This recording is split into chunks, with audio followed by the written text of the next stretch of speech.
Hello, everybody. Welcome to Axios House. Thank you for being here. I'm Julio Vaqueiro. I'm anchor with Noticias Telemundo. Very excited and happy to be here. So the plan today is to discuss Latino voters, talk about Latino voters and their importance in this election cycle. We're going to start off with a conversation with two Latina congresswomen. One is from Texas, the other one is from Florida.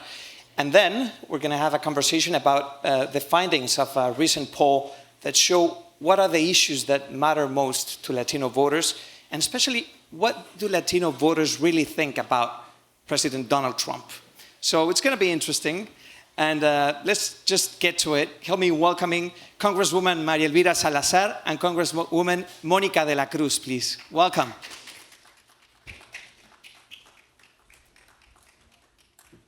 Thank you. Please.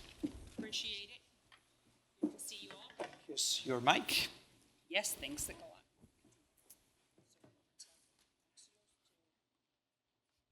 All right. So, Congresswoman, you can find your mic over there. Great.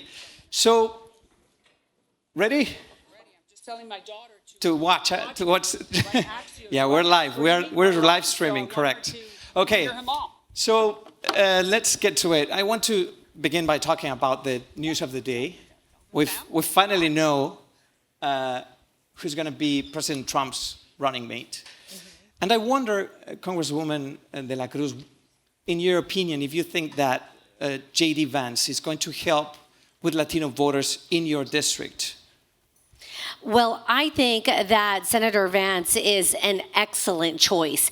And I do believe that he will connect with voters and move specifically Hispanics towards the Republican Party, but towards voting for President Trump. The reason why is because, number one, Hispanics tend to have larger families, but we are also the demographic that has the youngest demographic. So we're the minorities that have the youngest demographics in the nation. And let's just be honest with you and our viewers here, is that right now, the younger population, they don't connect with Biden, and one of them has to do with age. So I believe that Hispanics, Hispanos, especially young ones, will be connecting with President Trump this cycle. Now, Congresswoman Salazar, do you think that the decision not to choose Senator Marco Rubio was a missed opportunity to possibly attract more Latino voters for the coming election, for the Republican Party? Well, I would have wanted also, of course, for Marco Rubio to have been chosen because that sent a very strong message to our community. But following what Monica is saying, Vance is the American dream. Vance is, he was able to escape poverty in a very difficult rural area in Ohio. He not only that, he had a very cruel and difficult childhood that, sometimes can cripple a person. And he was able to have the internal fortitude to come out of that. Mm-hmm. He went to the military, he went to law school, when all the odds were against him. So right there, he is the American dream. And I'm the American dream. My parents came 6 months before I was born in Miami. So we Hispanics, we can look up to him and say, well, if he did it, we can too. Okay. Because the opportunity is there, because this country gives you that opportunity. So that angle is very good. I think that we can identify with a J.D. Vance because of that. Senator J.D. Vance was criticized for an ad campaign that he ran in 2022, where he asks, are you a racist? Do you hate Mexicans? What's your opinion of that rhetoric? What did he answer? I'm asking you, what's your opinion? Look, I think Hispanics, especially in my community, it's not about what you say, but what you do. And what we found in Hispanics communities like mine is that we were better off 4 years ago. We had more money in our pocket. What has happened under the Biden administration with the open borders. Sorry, we now know that what you say also matters, right? We just saw a tragic event in Pennsylvania. So, I mean, it is a rhetoric that for Latinos, we are immigrants or come from an immigrant family. A lot of them are Mexicans. Do you hate Mexicans? That's the question. So it is important to listen to those words, right? those are not really pretty words. They're not noble words that we don't want to hear. But I agree with what she's saying is the fact that if the opportunity is out there for you to have a better wage or to have a better opportunity for your child to go to a better school, if you do not have inflation, if the border is not opened, if the American exceptionality is there for you, and you are the typical Hispanic family, of course you don't want to hear that, but you want to see what they do. And I agree with what she said, is that 4 years ago, look at the economy. Every single Hispanic was working. The unemployment was down. We had the opportunity to, if you work at a different company, to get a bonus. You were making, eggs were $1.99, milk was $3.99. So Hispanics also go to the supermarket. Now, do you anticipate Democrats running replays of this clip on and on in the weeks coming before the election? Of course they will. They want to replay that clip over and over again, but that's where they are missing the real opportunity to connect with Hispanics.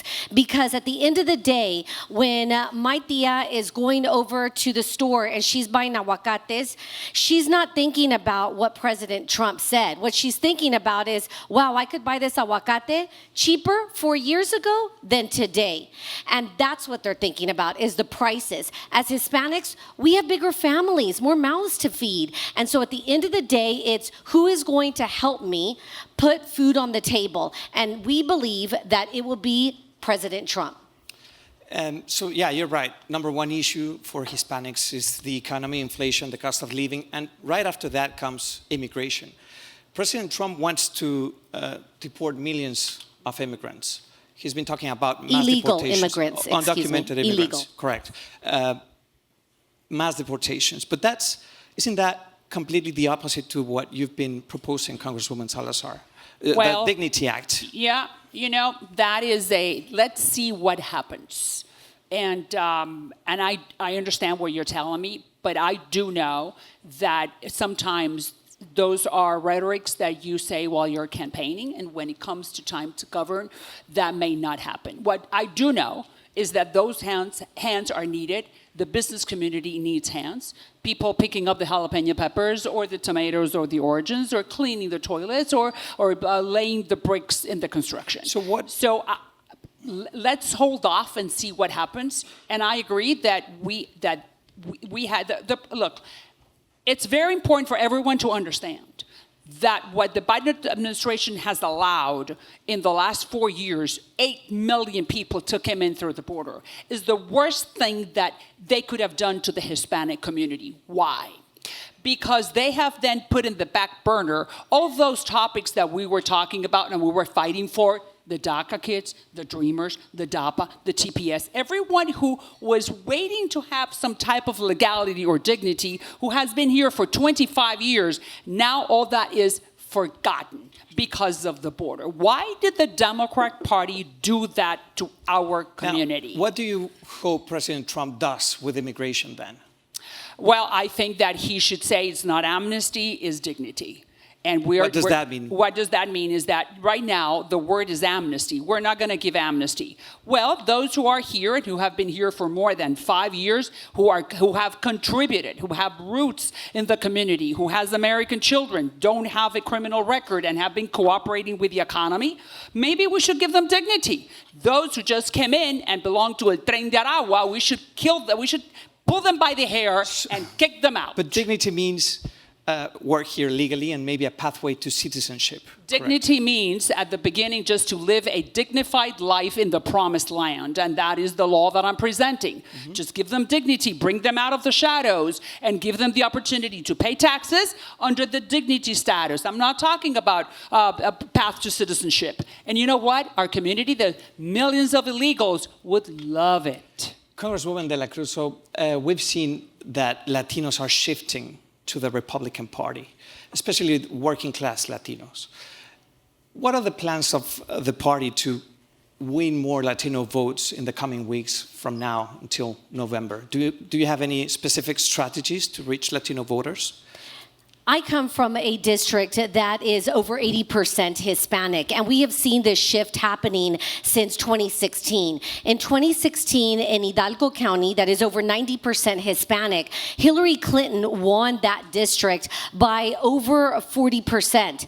Now we are seeing, over 60%. We saw when I ran that we made a 30% shift over to the Republican side. That trend continues. We are just like every other American, where inflation is important. We're worried about the cost of living. We want a robust economy. We want small business opportunities. And so I think in this year that President Trump being focused on not only making America great again, but making America prosperous again, that will resonate to Hispanics because we want a better economy and we want a safe and secure border. So how would you define success when it comes to Latino voters reaching more Latinos and winning more Latino votes? Well, success would be Trump to be the first president in the history of the country that gets more than 50% of the Latino vote. More than 50%? More than 50%. He's very close, but maybe he'll get 55. You don't know. The Polls show Democratic about Party, 40%. Right. Well, I think that the latest polls indicate that he may cross the 50% line. He was around 40, 46, yeah. You also have to remember, if, and I'm sure Maria will agree with me, is that what we saw this past week with the attempted assassination of President Trump is political persecution. Many families like mine, like Maria's, like many Latinos who are listening today, their families fled Latin America because of political persecution. And to see it happen to President Trump in the United States of America, the greatest country on this planet, they say, no, jamás. We want the American dream. We want a safe country, and we will not tolerate this. And I believe that is another reason that they will vote Republican. And we'll get to your 50%.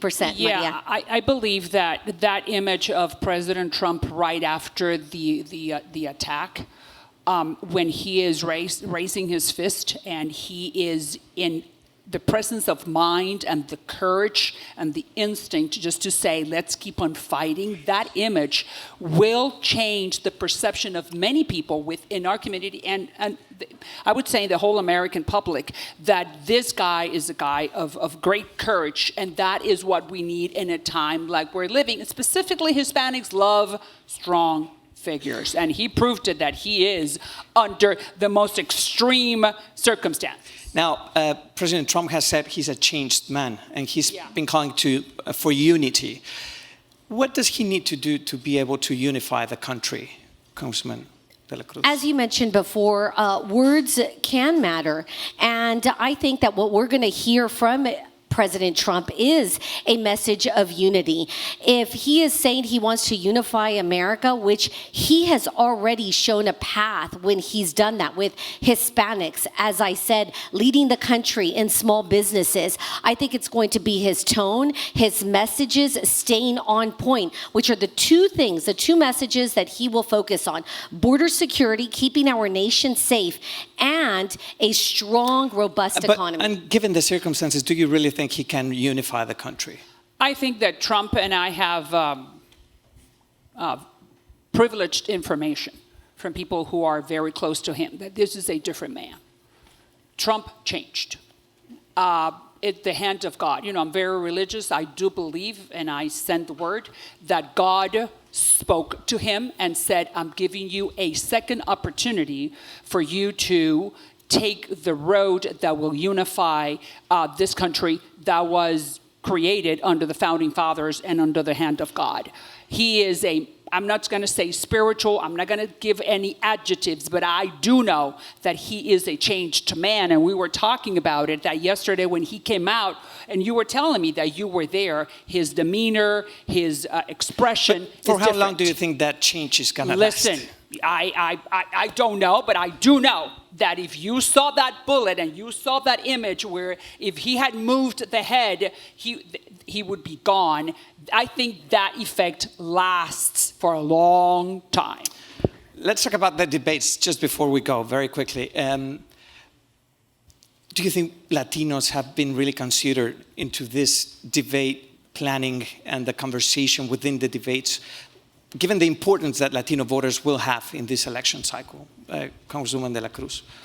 Well, for the Trump campaign, I believe that they absolutely have. Look, they're giving someone like me, a little girl from South Texas, whose grandparents were Mexican farm workers picking watermelons to buy their first brick home. He has given me the opportunity to address the country on Wednesday. What a beautiful point to show that the American dream does and can happen here in this great country. What about you, Congresswoman Salazar? When it comes to the debates, should they be considering Latino voters in a bigger sense? I'm always asking for that. And I believe, and I agree with what Monica is saying, that the American system, the American exceptionality gives you that platform for you to grow. And she's first generation or second generation Mexican. I'm first generation Cuban American. I think that the Latino community needs to wake up themselves. They need to create, to become a stronger political force in this country and come out and vote. We need to vote more. We need to vote in 80, 90%. Right now, the levels are less than 50%. Yeah. That does not help us one bit. We have the numbers, but we do not have the participation. And that's the message. So I think time just ran out, but we're going to talk about numbers and Latino voters right after this conversation. Thank you both for being here. Thank you. Thank you for having us. Gracias. Thank you.